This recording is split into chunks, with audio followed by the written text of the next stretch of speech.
안녕하세요. 주부가 알려주는 부동산의 모든 것의 주할머니입니다. 최근 들어서 공인중개사 2차 과목의 중요성이 대두되면서 시험 문제가 아주 어려워졌죠. 그래서 오늘은 공인중개사 2차 과목 공법, 중개사법, 공시십, 세법에 대해서 이야기해 볼까 하는데요.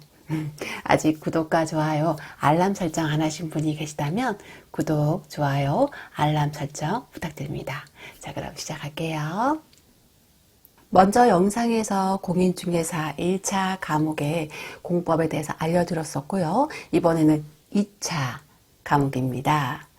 2차는 중개 법령 및 실무, 그리고 부동산 공법, 공시세법 이렇게 세감하고 있고요. 공시세법은 공시법과 세법으로 나뉘어주죠.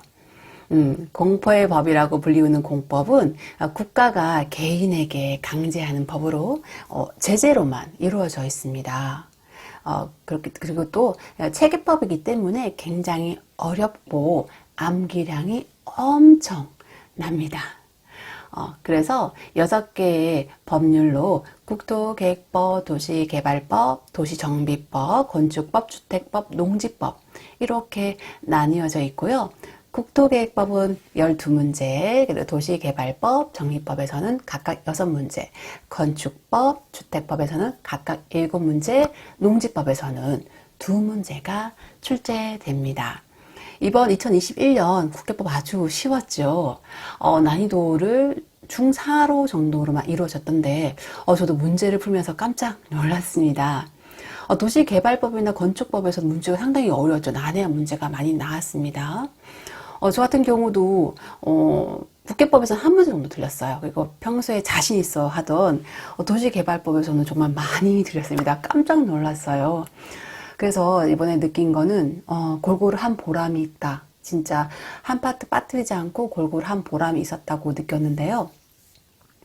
제가 또 공법에 대해서 당부드리고 싶은 말씀이 있어요. 어떤 분들은 법률 한 파트 정도를 통째로 버리시는 분이 있습니다. 그거 정말 위험한 발상이에요. 정말 위험합니다. 왜냐하면 해마다 어느 파트에서 거저주는 문제가 나올지 아무도 몰라요. 그리고 또 절대로 예측할 수도 없습니다. 예측하시지도 마십시오. 그리고 국회법은 무조건 다 공부를 하셔야 됩니다. 왜냐하면 국회법이 그 민법 총칙과 같은 맥락으로요. 국회법 같은 경우는 농지법까지 이렇게 손을 쫙 뻗치고 있는 과목이에요. 그래서 국회법이 이렇게 무너지잖아요. 그러면 전체가 다 무너집니다. 그렇기 때문에 국회법은 알뜰히 살뜰히 챙기시고 12문제 중에서 8문제 정도는 맞추겠다는 각오로 공부를 하셔야 합니다. 도시개발법과 정비법 중에서 양이 많고 암기량이 상당한 것은 정비법이죠. 도시정비법은 재개발, 재건축 추진할 때 그 일정한 절차를 나열한 법인데요. 이게 숫자나 기간 외우는 게 진짜 상당히 힘들어요. 뭐 몇 퍼센트, 몇 분의 몇 이런 거 있잖아요. 이런 거는 한 문자를 따서 외울 건 외우셔야 합니다. 초반에는 눈으로 이렇게 잘 익혀두시고요. 마지막에 연락에 외우십시오. 개중에 공법을 이해하면서 공부하겠다는 분 계시는데 3년 공부한 저도 볼 때마다 정말 새롭고 지끈지끈거리는 과목이었습니다. 정말 두려웠어요.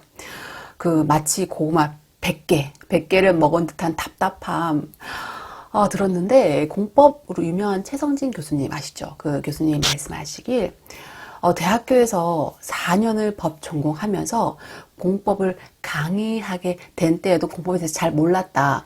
3년 정도 강의를 하고 나서 그때서야 하고 감이 왔다는 겁니다. 여기서 핵심은 그제서야 감이 왔다는 거예요. 그러니까 공법에 너무 목매지 마십시오. 시간 대비 효율성 떨어지는 과목인 거는 확실합니다. 저도 처음에 모의고사 볼 때 있잖아요. 30점대였어요. 정말 30점대였는데 마지막 또 시험 쳤을 때 모의고사 쳤을 때 있잖아요. 37.5점이었습니다. 그거 맞고 시험장 갔습니다. 그러니 시험장에서 얼마나 불안했겠어요. 정말 어떡하냐, 가라 40점 못 넘으면 어떡하냐, 가락 때문에 시험 다 떨어지는 거 어떡하냐, 그런 불안함 때문에 갔는데 막상 시험장에서 긴장을 풀고 모르는 문제는 그냥 찍고 아는 듯한 문제만 풀자 해서 52.5점을 받았습니다. 교수님들이 하시는 말씀이 있어요. 80점 맞는 사람도, 평소에 30점 맞는 사람도 실제로 시험장 가면 50점 정도 나온다는 말. 그 말은 진리입니다. 워낙 변동성이 커요. 그러니 점수 잘 나온다고 자만하지도 말고, 점수가 잘 안 나온다고 낙심할 필요도 전혀 없는 과목입니다. 또 저도 공법 첫 해 52.5점, 두 번째 해 50점, 세 번째 해는 정말 책을 막 씹어먹을 정도로 공부해서 77.5점이 나왔습니다. 그러니까 처음에는 동영상 그 강의 보는 것만으로도 좀 벅차실 거예요. 너무 힘들거든요. 어떠냐면 지루하죠. 무슨 말인지 모르겠고 잠은 오고 정말 미치기 일보 직전이실 겁니다. 하지만 앉아서 들을 수 있는 그 엉덩이 힘을 기르시고 그 어느 순간부터 듣는데 거의 막바지에 들려요. 사실 공법 수업 듣다가 열받은 적 저도 한두 번 아니었습니다.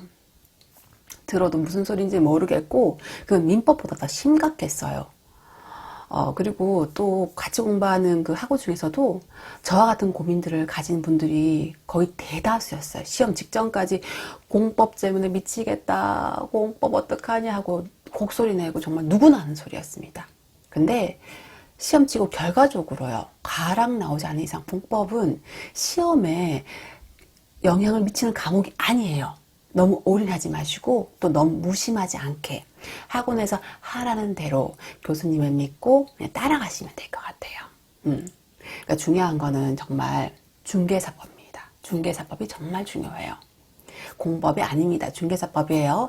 이 과목은 완전히 책을 막 씹어먹을 정도로 그런 장엄한 각오로 대하셔야 합니다. 저도 이제 첫째, 두 번째까지 중개사법 너무 만만하게 봤죠. 양도 사실 뭐 적다고 얘기하잖아요. 다른 과목에 비해서. 뭐 시험 유형이나 패턴 이런 거 변화있는 거, 지엽적인 거까지 묻는다 이런 거를 그냥 간과한 채 그냥 쉽게 하려 하고 요약집도 안 봤어요. 그냥 집어 던지고 백선이나 뭐 1일 특강 버티려 했죠. 왜냐하면 공부 양이 너무 많으니까 다른 과목 봐야 되니까요. 근데 아니더라고요. 요약서를 끝까지 보셔야 됩니다. 정성 들이셔야 돼요. 기출 특강 자료나 기타 부수 자료는 참고용이고요. 마지막까지 끝까지 잡고 계실 거는 요약집입니다. 그거라도 보셔야 돼요. 이번에 보니까 토지거래 허가제에서 세 문제 나왔더라고요. 보통 그 파트 양 많아서 패스하거나 그냥 버리잖아요. 뭐 그렇잖아요. 근데 세 문제 나왔더라고요. 그래서 저 놀랐어요. 그래서 공법의 지엽적인 문제까지 보면은 이런 것까지는 골머리 앓지 말고 중개사법은 완전히 뽀개버릴 정도로 해버리라고 말씀드리고 싶습니다. 1차의 민법이 중요한 만큼 2차는 중개사법. 정말 착한 과목이고 효자 과목이에요. 공부한 만큼 나와요. 투자 대비 효율적인 과목입니다. 양이 적은 것도 아니에요, 사실. 근데 꼼꼼히 보시면 양이 또 상당히 됩니다. 그러니까 너무 만만하게 보지 마시고 그거를 완전 씹어 먹으세요. 또 2차 과목에 중요한 과목 있잖아요. 또 공시법 중에서 지적법요. 자, 이번 과목에서 진짜 이번 시험에서도 제가 느낀 건 지적법 끝까지 이렇게 안고 간 게 신의 한 수였습니다. 등기법 같은 경우 능락이 너무 오락가락하죠. 그래서 저도 이제 시험 볼 때는 보통 시험 볼 때 신경 안 썼어요. 근데 평소 모의고사에서 10개 정도 나왔거든요. 근데 이번 시험에서 놀랐어요. 왜냐면 너무 막 멘붕이 와서 그때 알고 보니까 5개밖에 못 맞췄더라고요. 그래서 지적법은 다행히 11개를 맞췄고요. 지적법 아니었으면 아마 공시세법 점수 내기 힘들었지 않을까 싶습니다. 그래서 2차의 핵심 과목은 중개사법이랑 지적법. 정말 강조하고 싶습니다. 이거는 시험을 쳐본 사람만 아는 확신이에요. 등기법 있잖아요. 그건 법무사도 어려워하는 과목입니다. 문제가 완전히 뭐 유행이 변호사, 법무사 이런 법원 가는 문제 막 나오고 있잖아요. 그죠? 근데 이런 거에 과목에 너무 스트레스 마시고 그냥 지적법을 완전히 기출문제하고 또 양도 적잖아요. 지적법 같은 경우. 그러니까 기출문제하고 그 이제 책하고 완전히 씹어먹을 정도로 완전히 꽉 잡고 가시면 등기법의 등락을 좌우하지 않습니다. 등기법 영향 안 줘요. 그러니까 지적법 기출문제 꼭 많이 풀어보십시오. 거의 100%다 나옵니다. 또 이번에는 저 세법에 대해서, 세법도 정말 할 말이 많은데 세법에 대해서 말씀 한번 드려볼게요. 세법은 취득세, 등록세, 재산세, 종부세, 양도소득세 이렇게 파트로 구성되어 있죠. 이번에 이제 교수님, 보통 세법 교수님들은 양도소득세 문제가 6문제나 출제되니까 사실 처음부터 초반에 미는 경향이 있습니다. 근데 양도소득세도 문제가 진짜 만만치 않습니다.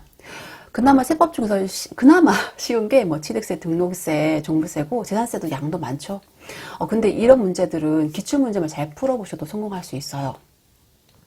하지만 기출문제를 풀기 전에 반드시 이해하시고 또 세법도 한두 문제 정도가 계산 문제가 나와요. 근데 이거는 제가 말씀드렸다시피 풀 수 있든 없든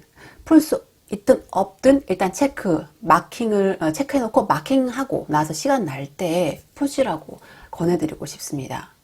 작년에는 풀만한 문제였죠. 저도 풀었는데 2020년도는 근데 출제 오류가 날 만큼 정말 산출세액 막 묻더라고요. 와, 저 밑에 것까지 묻는데 정말 깜짝 놀랐습니다. 그 문제에 협의할 시간에 마킹 밀려 쓰지 않았는지, 마킹 빈 곳 없는지, 마킹 제대로 했는지, 또 아는 문제 푸는 게 더 효율적이라고 말씀드리고 싶습니다. 각 과목에 대해서 더 궁금한 사항이 계시다면 댓글 달아주시거나 제가 아는 선에서 말씀드릴게요. 목표를 가장 빨리 도달하는 방법은 목표를 이룬 사람에게 묻는 게 가장 효율적이라고 생각합니다. 공부에는 왕도가 없기 때문에 일단 내가 해보고 수정하고 실천하고 이렇게 이런 게 중요한데요. 공부를 하시면서도 똥꼬집 부리는 분 많습니다. 네, 저도 그랬고요. 내 공부밥이 최고다. 내가 맞아. 내가 하는 게 맞아. 이렇게 막 자기 확신을 들어서 공부하시는데, 근데 하지만 점수가 안 나오거나 뭔가 지지부진한 면이 있다면 피드백을 받아보는 게 가장 좋습니다. 일이든 공부든 뭐 기닫고 입 막고 하면은 정말 본인만 고생하고 또 치러야 됩니다. 저는 여러분의 수험 기간이 얼마나 힘들고 고달플지 너무 잘 알고 있어요. 저도 겪어봤잖아요. 봄이 오면 또 마음이 싱숭생숭하죠. 꽃놀이 가고 싶은데 이 좁디 좁은 책상에 앉아서 책을 펴고 이 공부하는 자신이 정말 뭔 짓을 하는가 싶으실 거예요. 하지만요, 시험날은 곧 다가옵니다. 긴 시간 아닙니다. 그날은 반드시 옵니다. 그날이 왔을 때 문제를 자신 있게 맞닥뜨릴 수 있느냐 없느냐는 내가 공부를 시간을 투자를 했느냐 혹은 얼마나 효율적으로 공부했느냐에 달려 있습니다. 누누이 말씀드리는데요. 동영상 보는 공부는 내 공부 아니에요. 그냥 수동적인 공부예요. 그냥. 그리고 또 책만 딥다 보고 뭐 매태도 했네 이런 공부 있잖아요. 그것도 진짜 비효율적이에요. 모의고사를 쳐서 공부 방향이 제대로 가고 있나 체크하시고 모르는 건 묻고 공부 방향도 물어보고 또 궁금한 거 찾고 보고 하셔야지 공부라는 세계에서 길을 잃지 않습니다. 공부도 감이 좀 있어야 돼요. 그 감을 모르시는 분들은 찾아보십시오. 꼭 명심하시길 바랍니다.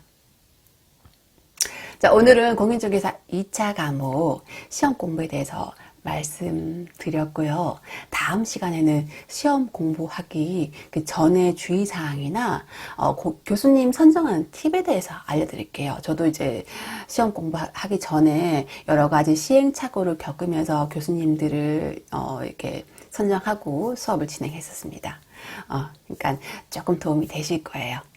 자, 부동산을 공부해서 투자로 성공하고 경제적 자유를 누리는 그날까지 주부가 알려주는 부동산의 모든 것의 이야기는 계속됩니다. 다음 시간에 만날게요. 그럼 안녕.